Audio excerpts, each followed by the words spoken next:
I am Aziz and here is my friend Janmay.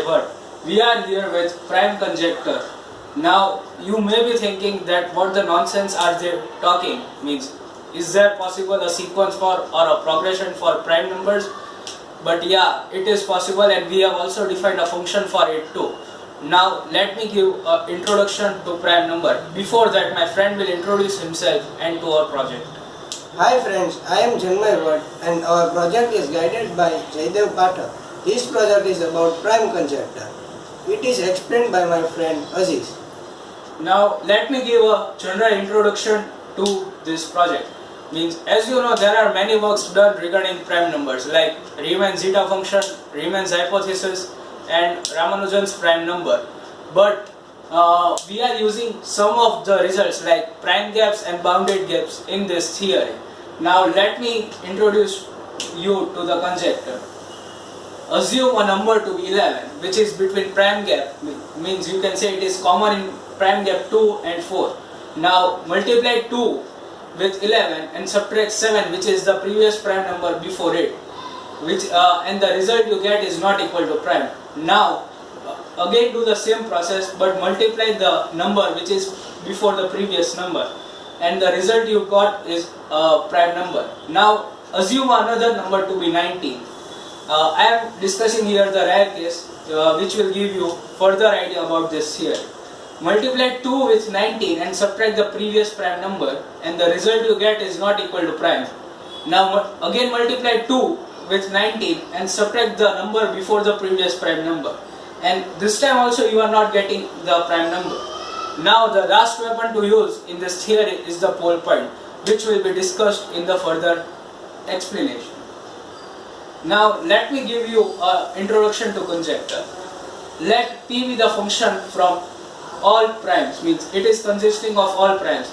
Now let F be the function whose domain is P and whose codomain is also P. Now let F be the function from P to P. Let small p be the prime number from capital P. Now F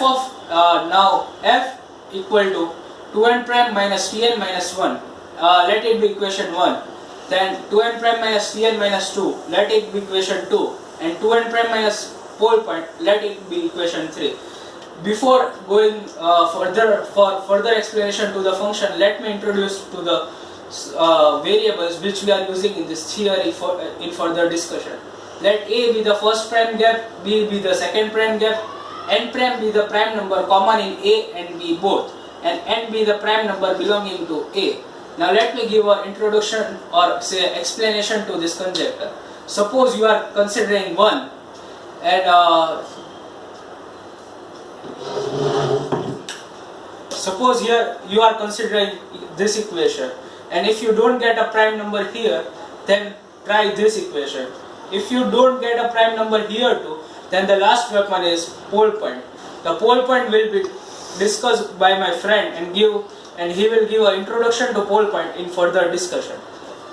The pole point is last weapon for our theory. It is used almost for every numbers, but you may use it for last. Introduction to pole point. There are formulas to find pole point in our theory. There are major two pole points. First one is 1 and second one is x. To find x, there are two formulas before you. First formula is x minus 1 equal to a, and second one is x plus 1 equal to b, where a and b are the first and second prime gaps x discussed earlier. So let us take an example. Suppose a is equal to 2 and b is equal to 4, which are the prime gaps. Then 1 and 3 will be the pole point, because 3 minus 1 equal to 2 and 3 plus 1 equal to 4.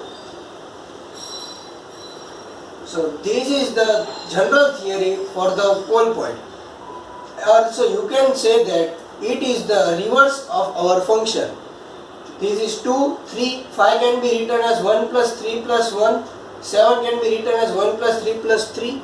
Here 3 is one odd time, here odd times, here even time, here even time. So you can generalize this theory, but on 29 this gets breaks, means on each prime number having unit digit 9 this process breaks. Now you may be thinking that why we have introduced this. This is like a proof that why we are using that 1, 3 and 1 and 5 as a pole point, and that is the proof that to that equation x minus 1 equal to a and x plus 1 equal to b. Now my friend will generalize that equation. Here k is the x used before in the formula of pole point. You can use this sequence as two sequences, one having k odd times and second having k even times. So you can generalize this as the tnth term, and you can also find Sn for this. Here we will go for pole point, but note this that this is not an important thing to decide a pole point. You can decide them before discussing logic, but if you want to apply above equation, then the equation itself be independent on the prime gaps. So firstly define prime gaps for the formula that is used before. There are some required shortcuts for the theory. Here there is the tnth term for the sequence which was in previous slide. Here this can be used if k is occurring odd times. This tn term can be used if k is occurring even time. And there are proofs for it which will be in our theory. This is the Sn, that is sum of terms of prime number. This formula can be used if k occurs odd time, and the below one can be used if k occurs even time. Here n is the nth term which you want to find. Note, on combining two results you can find sum of prime number and nth term of the prime number too. Now let me show you a rare case for this pole point. Now suppose you are having 23, 29 and 31 as your prime number. The gap between 23 and 29 is 6, and the gap between 29 and 31 is 2. Now I am using that equation x minus 1 equals to a, where a here is equals to 6. So at that time we are getting one number, that is 7. Now again I am using x plus 1 equal to b, where b is 2. Now so here we are getting two different results in both of these cases.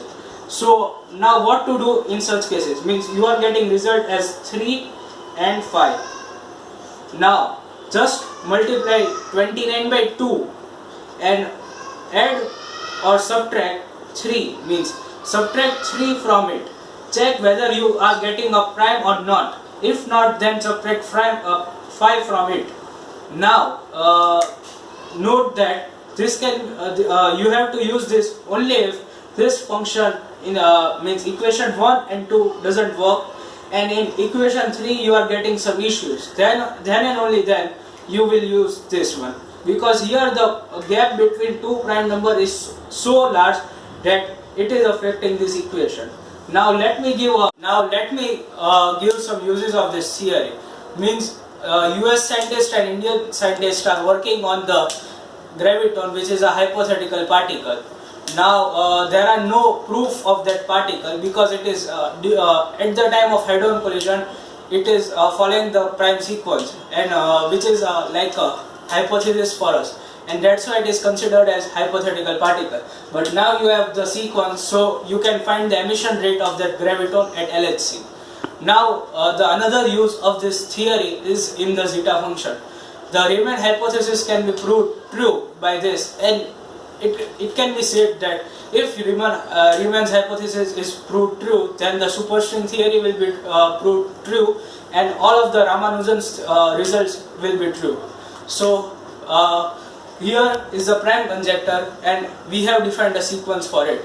Thank you, and we will meet you again. Thank you guys.